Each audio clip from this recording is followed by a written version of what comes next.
Cosmogonie bantou. La restauration vitale, la restauration de la vie. La restauration du monto. Monto, l'esprit, l'influence vitale, la force vitale. Les Européens se sont aperçus en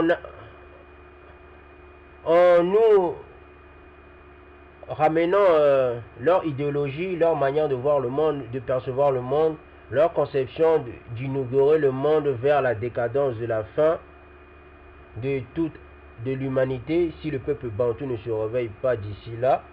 Ils se sont aperçus dans un des fameux livres, L'homme c'est inconnu, le docteur Alexis Garel fait remarquer que notre progrès mécanique, matériel, industriel et plus généralement économique n'a guère aidé au progrès de l'humanité. Qu'il a au contraire largement contribué à rendre l'homme moderne moins heureux.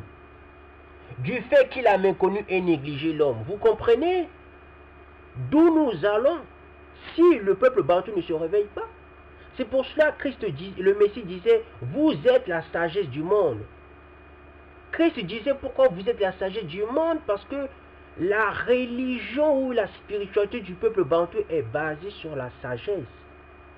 C'est pour cela que Christ disait, vous êtes là, si on enlève le sel, mais avec quoi on va remplacer le sel? Vous, le peuple bantou, c'est l'heure de se réveiller. Ces gens qui, à longueur de journée, qui ne cessent de nous rattraper avec leur civilisation de barbares, nous fait comprendre dans leurs écrits la mécanique, le matériel, l'industrie et l'économie ne cessent d'enlever le bonheur, d'enlever le progrès de l'être humain. Une nation ne se civilise pas avec les mécaniques, avec le matériel, avec l'industrie et l'économie. Elle se civilise d'abord à la base avec la sagesse. Or, la sagesse, c'est le peuple bantou qui détient cette énergie. Nous allons y revenir quand nous allons entrer dans la cosmogonie des initiés. Vous allez comprendre c'est quoi l'esprit de la sagesse. C'est une énergie. C'est pour cela que le peuple bantou ne cesse de dire le montou, c'est la force vitale, c'est l'énergie. Parce que le peuple bantou connaissait des choses extraordinaires. Nous allons y revenir. Vous allez tomber d'ici aussi bas. Vous allez avoir honte, vous le peuple bantou, d'avoir digéré le mal et de l'avoir accepté à outrance, sans comprendre ce mécanisme qui est en train de nous asphyxier. Et par la suite, Alexis Carrel dit, de ci, de là, on a pu entendre s'élever récemment les voix de personnes réfléchies qui demandent que l'homme soit reconnu comme la norme de l'économie. Vous voyez? Pour reconnaître une personne dans cette civilisation européenne, on reconnaît cette personne par l'économie. Le temps d'argent qu'il a dans son coffre de la maison, le temps d'argent qu'il a dans sa banque ou ses banques, l'argent qui pèse. C'est ça la civilisation européenne. C'est ce à quoi le docteur Alexis Carrel avait compris. Avait compris cette civilisation européenne, si elle ne renonce pas à cette valeur économique, à cette idéologie de faire valoir l'économie comme le socle de l'homme, cette civilisation, elle n'a pas d'âme. Cette civilisation européenne n'a pas d'âme, n'a pas de conscience, elle est morte. L'une des meilleures choses que les Européens aient apporté aux nègres est leur leçon et leur exemple d'activité. Cependant, l'industrialisation, l'introduction de l'économie européenne, l'inflation permanente de la production, tout cela ne donne pas nécessairement la mesure de la civilisation. Cela peut, au contraire, se retourner en destruction de la civilisation. Vous voyez? C'est ça que nous sommes en train de voir dans ce temps où nous sommes. La destruction de la civilisation européenne qui est basée sur l'économie. S'il n'est pas tenu suffisamment compte de l'homme, de la personne humaine, la civilisation est une valeur qui tient dans l'homme. Et non pas en tout ce qui se trouve autour et hors de lui. Vous voyez?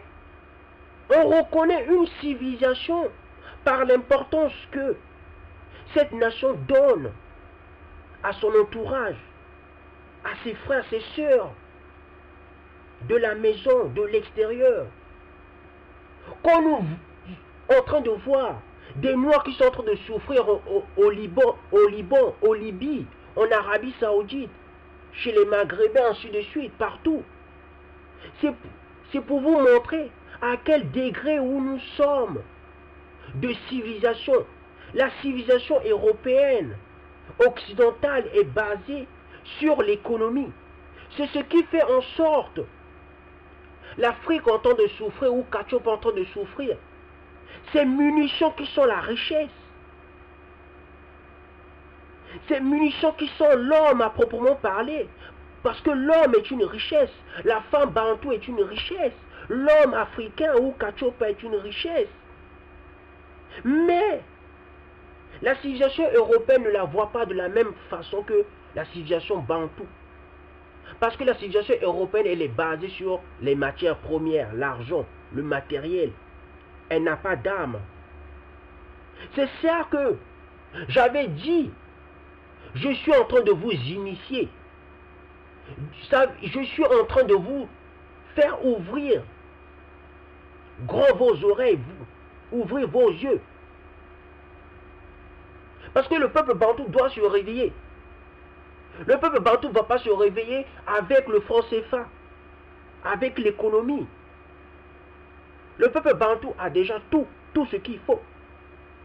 Il doit se réapproprier sa spiritualité qui ne s'appelait pas être chrétien. Ça s'appelait le Muntu. C'est pour cela que le peuple bantou s'appelle Bantou. Quand tu dis ça aux Africains, ils disent mais Bantou veut dire l'homme. Mais ils oublient en fin de compte, Bantou ne veut pas dire l'homme. Parce que dans le mot Bantou, il y a le mot Muntu. Il y a le mot l'esprit, la force de l'esprit, la spiritualité de l'esprit, dans le mot Bantou. Dans le mot Bantou, il y a la spiritualité de l'esprit. C'est quand vous dites ce nom Bantou, ça veut dire ceux qui sont connectés au monde de l'hyperphysique, ceux qui sont connectés directement avec l'esprit. C'est pour cela on nous appelle les Bantous. On ne nous appelle pas les Bantous parce que Bantou veut dire l'homme. Non, ça ne veut pas dire ça. Il est temps d'ouvrir les yeux, mes frères, mes sœurs. Être civilisé, n'est-ce pas, avant tout, être capable d'avoir une conception intelligente du monde et de la vie, d'avoir des convictions au sujet de ses fins et de son imprégné, de son enthousiasme au point d'être prêt à se sacrifier et à souffrir pour sa foi. C'est ça, être civilisé. Être civilisé, c'est vivre selon la foi, selon la volonté de Dieu, selon le plan de Dieu. C'est ça, être civilisé. Être civilisé ne veut pas dire être riche, avoir de l'industrie, des matériels, des mécaniques, non. Que signifierait une civilisation vide de sagesse? Vide d'enthousiasme vital. Une civilisation à l'écart de la philosophie, d'aspiration. Quelle éducation pourront-on donner? Enfin, sans tenir compte d'une philosophie et d'un idéal, en faisant si des propensions et aspirations de l'âme humaine. Les Blancs, quand ils sont venus voir le peuple bantou, se posaient des questions. Ils se posaient des questions à longueur de temps, sans cesse, sans repos. Ils se posaient des questions. C'est quoi la sagesse? Quel est le but de l'homme? Le peuple bantou leur ont fait découvrir le muntu, la spiritualité de l'esprit. Et ils ont compris ce peuple. Quand ce peuple pourra se réveiller, ça sera par rapport à sa spiritualité. Donnez la spiritualité au peuple bantou et vous verrez c'est quoi une civilisation, c'est quoi être civilisé. La restauration vitale parmi les vivants du même statut juridique. Parmi les vivants égaux en droit, il peut y avoir des atteintes ontologiques, des influences réductrices de vie, des dommages juridiques qui peuvent être réparés. Le boulot ou la volonté mauvaise ne peut point réparer son action annihilante. Enfin, de ce mal, il n'est qu'un remède, l'élimination de la méchanceté intrinsèque au nom des droits de la vie. Celui qui est le mal, celui qui est par essence destructrice, doit être paralysé par tout moyen dans son action malfaisante. Ce malfaiteur doit être éliminé par la mise à mort, et même cela par l'incinération. Le monde tout n'aime pas le mal. La spiritualité du peuple bantou rejette le mal. Toute la communauté parmi laquelle vivait le Mouloji peut et doit participer à la cérémonie. Le Mouloji est en effet l'ennemi numéro 1 de tout son entourage. Il ne connaît plus de loi, ni ontologie, ni juridique, ni droit clanique, ni droit des gens. Vous avez perdu votre spiritualité. Voilà comment nos ancêtres pratiquaient la spiritualité. Cependant, ainsi que nous l'avons vu, il y a également la méchanceté excitée, qui ne recherche pas le mal en soi, mais qui cependant sort des effets malfaisants. Quand on a affaire à pareil excité, on attend qu'il retrouve son calme, que la colère lâche sa prise sur lui. Ce n'est qu'alors qu'on lui demandera compte du mal qu'il a dit ou fait, à moins qu'il ne fournisse déjà lui-même ses explications et qu'il repart ce qui donne lieu à réparation. Pareille réparation, même si elle comprenait un dédommagement de pertes matérielles,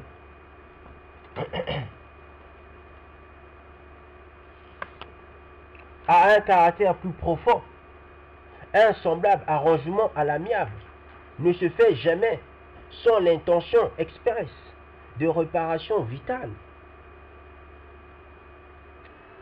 Ou si l'on veut de restauration de l'ordre ontologique, voilà d'où vient l'offrande.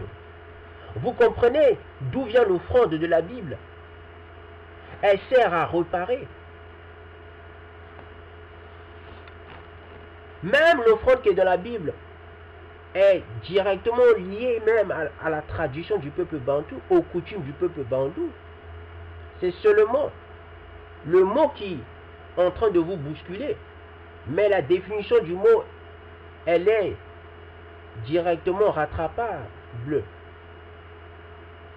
Quand vous documentez, si des malédictions ont été proférées, Kufinga, elles donnent lieu à une révocation, Kufingulula. Kufingulula, si un mauvais sort a été jeté, partie adverse. C'est le Kuloya. L'influence mauvaise éventuelle doit être neutralisée. Kulo Bolola. Si un malheur a été attiré sur la partie adverse, la réconciliation comporte le retrait du malheur, Kusubula, et le rétablissement de la partie par un objet de fer, symbole de la force.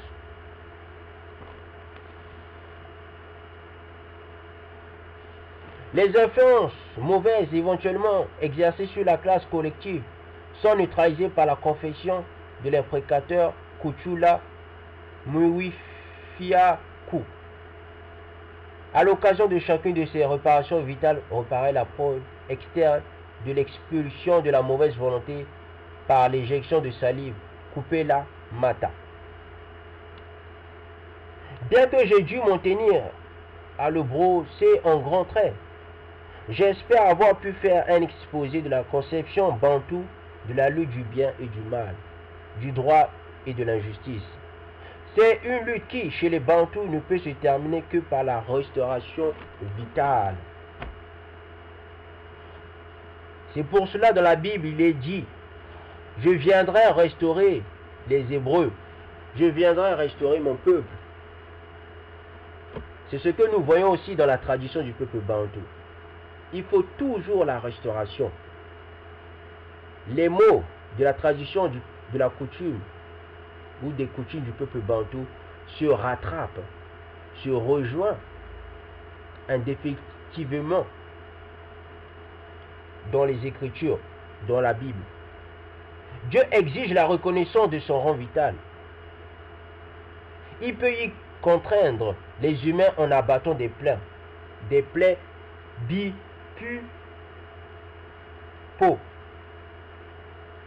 sur leur village. Il peut restaurer l'atteinte portée à son rang vital, éminent montrant sa force dans l'enfer. Kalunga Kamusono. Les fondateurs de clans et les ancêtres en usent de même, mais cependant à un degré moindre, sous la hiérarchie divine et conformément au décret divin. Les fondateurs de clans respectaient les décrets divins. Vous voyez, si toutes les nations ou le peuple noir en train de dire les Bantous ne connaissaient pas le monothéiste, comment se fait-il? Les fondateurs du clan ou les fondateurs des clans du peuple bantou étaient sous la hiérarchie divine et conformément au décret divin, au décret des divins. Le peuple bantou respectait des lois divines, des lois qui sont venues du ciel. Comment se fait-il alors? Expliquez-moi cela. Rendez-vous compte, vous vous rendez compte? Ce peuple qui est marginalisé, qui est doigté en disant ce sont des sauvages, que nous leur avons apporté la civilisation, mais ce peuple respectait des décrets divins avant que on vienne leur rabâcher des phrases qui n'ont pas de sens. Parce que nous sommes en train de voir la chrétienté nous a rabaissés, nous a abaissés, nous a attrapés et nous a mis en esclavage. Pour les hommes, il n'est qu'une voie pour le maintien et l'accroissement de la vie, du bien, du droit, la reconnaissance des forces vitales supérieures et le maintien à son propre rang vital. Ou si l'on s'en est écarté, sa restauration dans la dépendance de et dans l'attachement à la hiérarchie des forces. En face des forces naturelles, il n'y a, suivant les dispositions divines, qu'une attitude possible, l'usage régulier, respectueux et prudent des forces naturelles. Tout abus contre la nature de ces forces, toute profanation ontologique